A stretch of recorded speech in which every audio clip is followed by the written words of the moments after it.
I played my first tournament back, and it was a slam. I lost, and I was like, okay, guys, like, I'm going to Greece for a week. Peace. My goal was to win a slam. This is the only thing I need to do. Right. And when it happened, I was like, girl, now what happens after this? And I had a complete identity crisis. It's a hot take about stress, girl. It's not real. Oh. Because stress is like what you make it in your mind. If you look good, you feel good. You play good. Play good, they pay good. Oh, I like that last part. There it is.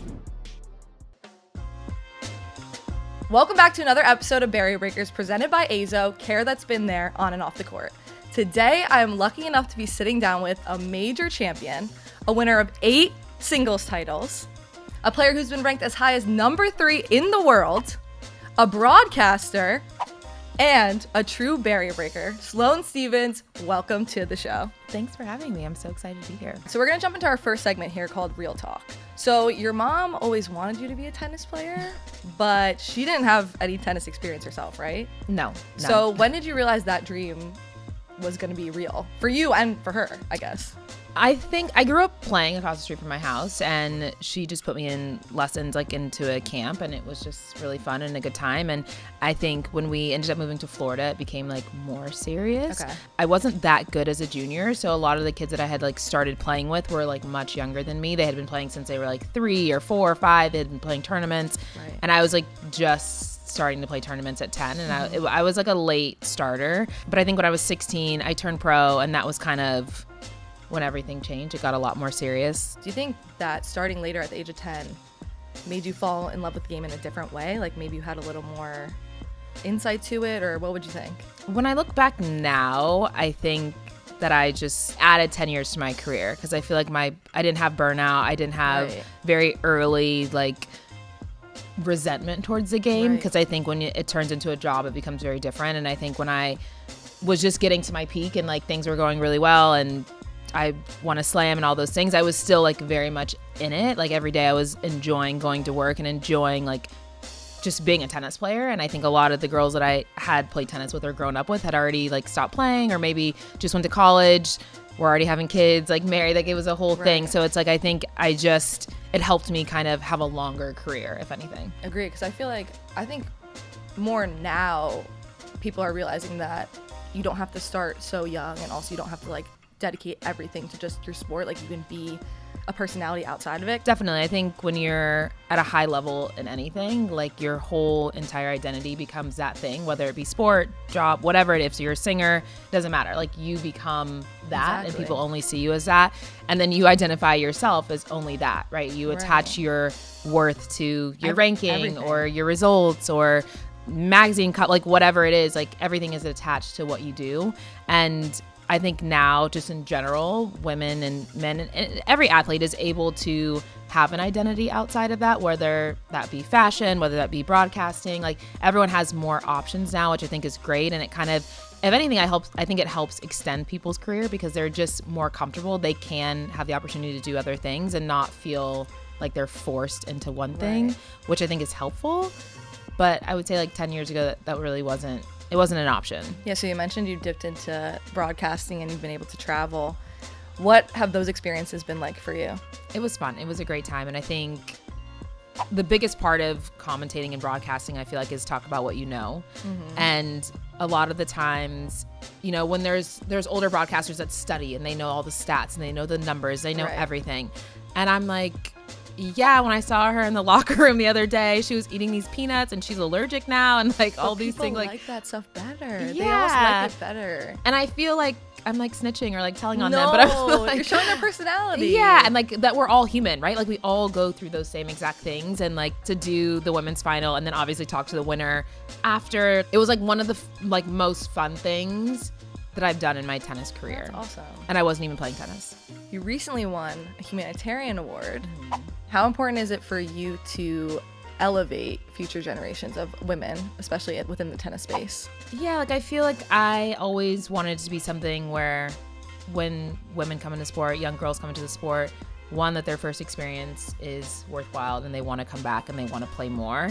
And then two, they leave with a feeling of belonging. Right. I feel like when I came on tour, I really didn't have that. And I wish there was more of that. And again, the game 15 years ago was way different than it is now. And just the amount of people that are like friends and like all the different dynamics on tour now with coaches, and like we have sisters and brothers and cousins and all types of stuff. And I think like just the dynamic changing, I just wanted to have a better experience for like the younger girls who end up like playing pro. And I want a better experience for girls who just like pick up a racket for the first time and want to play on their high school team. So a very wide range, but at the foundation, at the Sloane Stephens Foundation, we service about 15,000 kids a year through Compton Unified. So we do elementary, middle, and high school. And we've been able to have so much success just because we offer a lot of programs. We offer swimming because my mom was a swimmer. We just started that this summer, which is really great. That's awesome. We're super proud of that. And then we have like an esports league. We have a reading lab. We have therapists on staff every day so the kids feel super supported. And I want to build something that I would send my kids to. So you did come back from a serious injury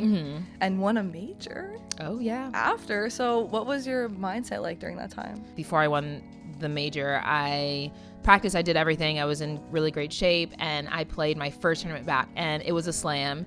And it was interesting because I lost first round of singles, doubles, and mixed doubles, which was whatever. Okay. It is what it is. To be expected. Yeah, it was my first tournament in 11 months, and I was like, whatever. Anyway, so did that. And then after, everyone was there, like my whole team was there, coach, my mom, everyone. And I lost, and I was like, okay, guys, like I'm going to Greece for a week.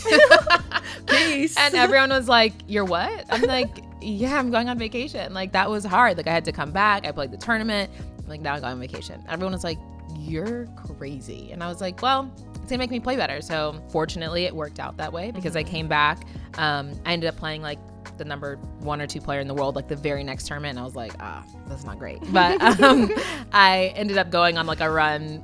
I made like the doubles final at that tournament, then I made the semifinals like the next 2 weeks, and then obviously winning the slam was incredible. But my goal was to win a slam, and I was like, if I do this, like I'm good. Like I'm good. This is the only thing I need to do. Right. And when it happened, I was like, now what? Yeah, I'm like, now I'm that girl. Now what? What happens after this? And I had a complete identity crisis. So I was like, do I retire? Do I keep playing? That's where a lot of my foundation work came in, because I knew that is what I wanted to. I love kids. Like that's my jam. And I knew I wanted to build that. And I knew in my tennis, like my tennis world and my tennis life, I can still hit the ball, but I was just kind of like, what happens next, right? And I think for me, building the foundation was something that I really wanted to do, and I wanted to execute really well, and obviously build out the programs that I wish I had, and like build that experience that I wish I had. And so starting the foundation, we started 12 years ago, so 2013 is when we started it,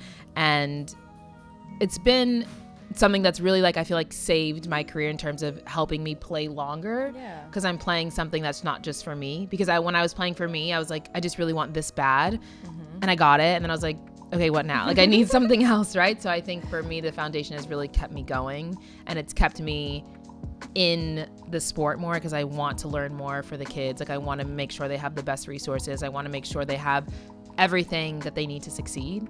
And that's still me playing tennis, right? And that's still me like being around the sport, being invested in the sport, trying to help the younger generation, even if they're not in, it has nothing to do with my foundation. It's just people in general. Like I think young girls in general, like I wish they had that experience that, you know, I had, or, you know, an even better one. So that's kind of what's kept me going. It gave me a new reset. It gave me a new outlook on things. And I was able to like, okay, now I can play again. I know what I want to do. Just my goals were different.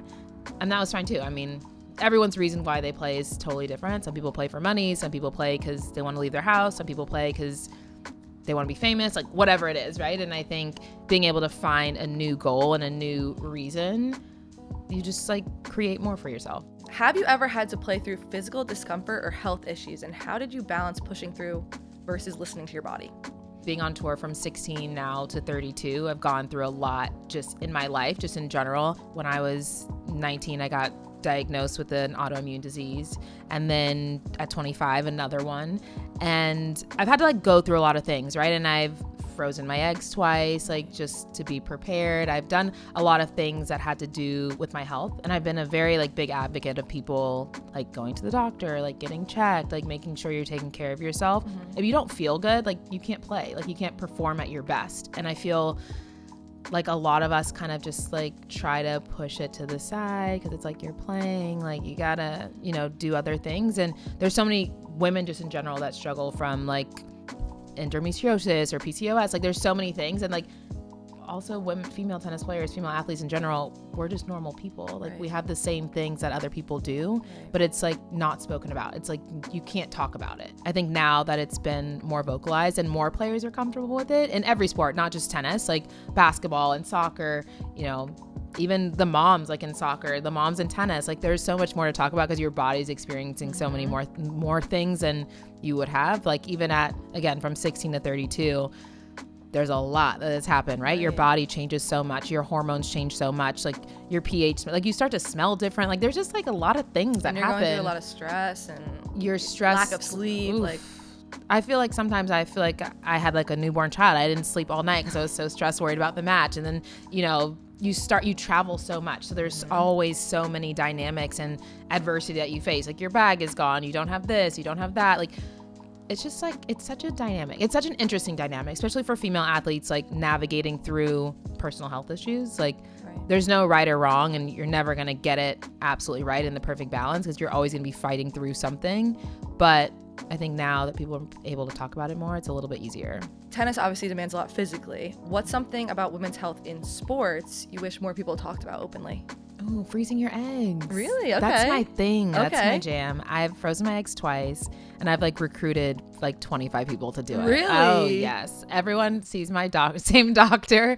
I just feel like being proactive about starting a family or starting your journey of just finding out. You don't even have to do it, but just like figuring out like your egg count and figuring out your hormone levels and figuring out if you need vitamins. Like all those things are so important, right? And you don't think about it. Again, your identity of it being a tennis player, like you're not thinking, oh, in 5 years from now, I'm probably gonna have a kid. I'm gonna be a mom. Like that's gonna be my identity, right? And I feel like just throughout my career in general, I've always like, okay, I want to freeze my eggs. Like I'm gonna do it because I don't want to have to choose between playing tennis, becoming a mom, like getting pregnant, like calculating all this stuff. Like it's difficult, right? And you never want to have to choose between your job, your career, something you love, and something else that you will love also. Also a big life change for something that you want. Absolutely. Exactly. So you should never have to choose. But I think for me, egg freezing was just that was my choice, right? It was like, I don't have to decide right now, but I'm good if I decide to play tennis longer, if I decide to retire tomorrow, like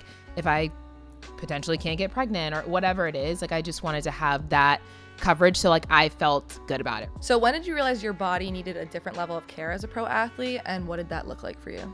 Ooh, your body needs so much more when you're at a if you high performance in anything, like there's another level that you have to take care of yourself, and you have to be so in tune with your body like every single day, like how much you slept, how much water you drank the day before, preparing for your match the next day, what food you're putting in your body, like how long is it going to last you. Like there's so much attention to detail that I think like the outside world, if you're not like at that level, you're not realizing like how much is going into it. You're just seeing whoever like hold up a trophy and you're like, wow, that's great. But I'm like, you know what she was eating before that match? In women's sports and in women's health, like there's so many details that we don't talk about. Right. It's interesting because I played a tournament once. I played doubles match. Me and my partner were both on our period, and we were kind of like talking back and forth, and we were both a little bit snappy, and I was like, are you on your period?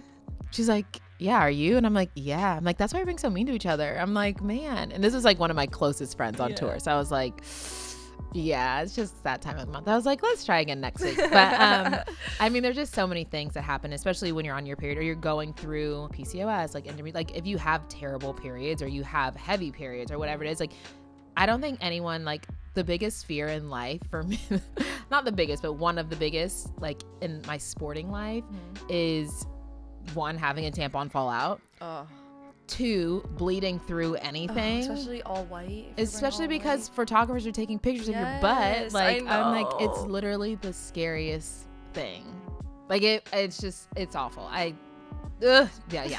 So I think as a woman, there's so much more to think about, especially when it comes to personal health. We don't tell anyone that we're just like, oh, like you just live with it. But now we're doing it. Now we're talking about it. We're making a change. It's great. We're doing it. Hot takes with Sloane Stephens. Basically what the game is going to be is I have 3 categories. Okay. Hot, hotter, and hottest. Okay. So I'm going to show you the deck, and then you're going to pick 2. Okay. And you're going to have to give your hot take on whatever category is on the other side of these cards. What do we got? Oh, what's a hot take about stress, girl? It's not real. Oh, yeah. Tell me. Because stress is like what you make it in your mind. You can like calmly address your stress, I feel like. I like that. Stress isn't real. Honestly, I need that tattooed in my brain. Yeah. Next one. Clay courts.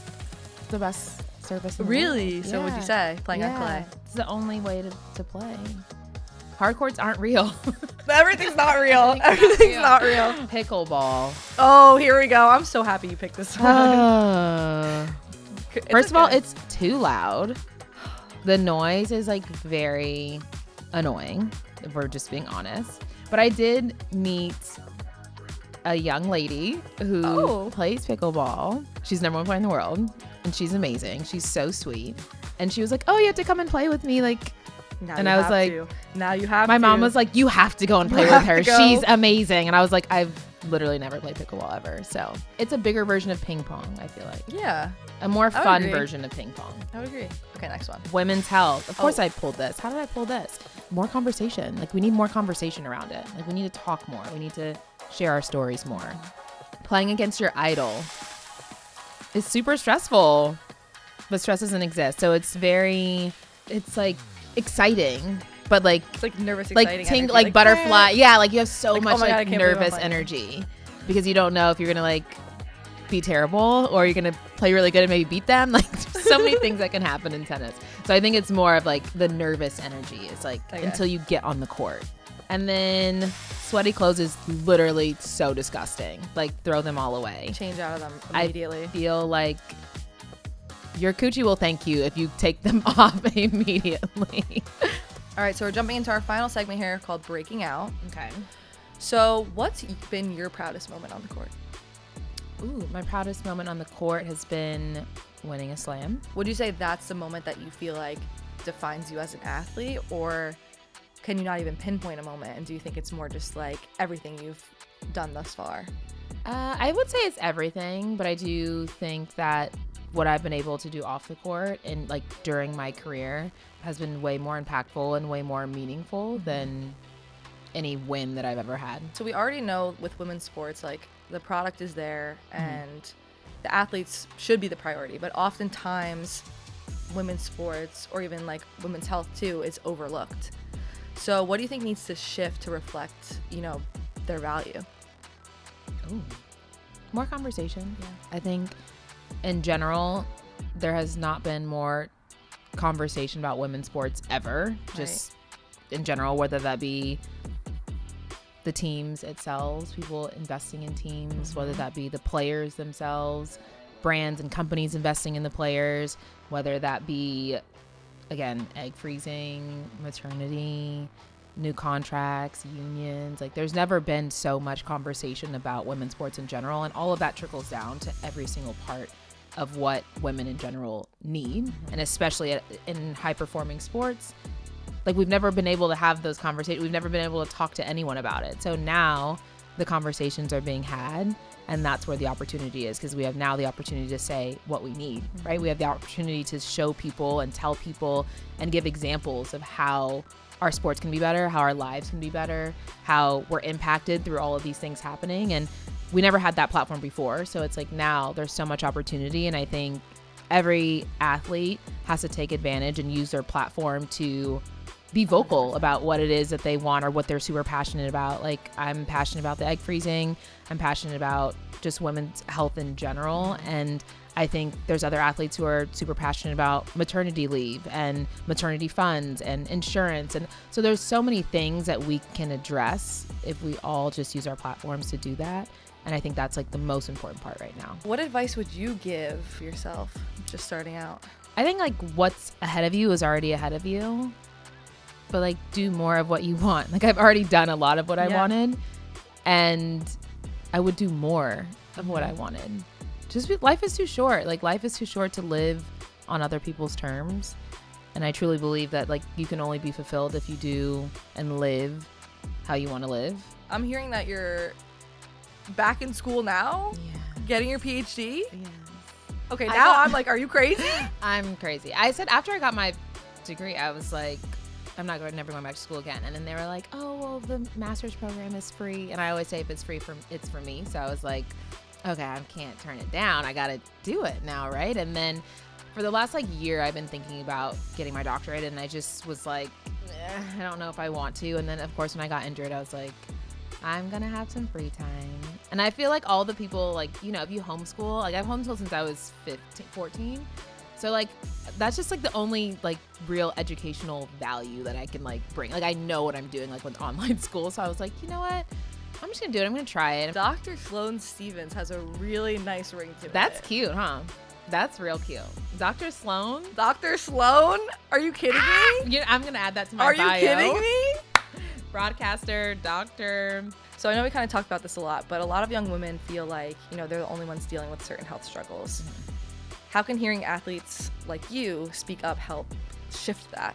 Well, I think, like I said, the conversations. We can actually help each other by having those conversations. And I think saying the words, talking about it, talking to others, that's what's going to help everyone.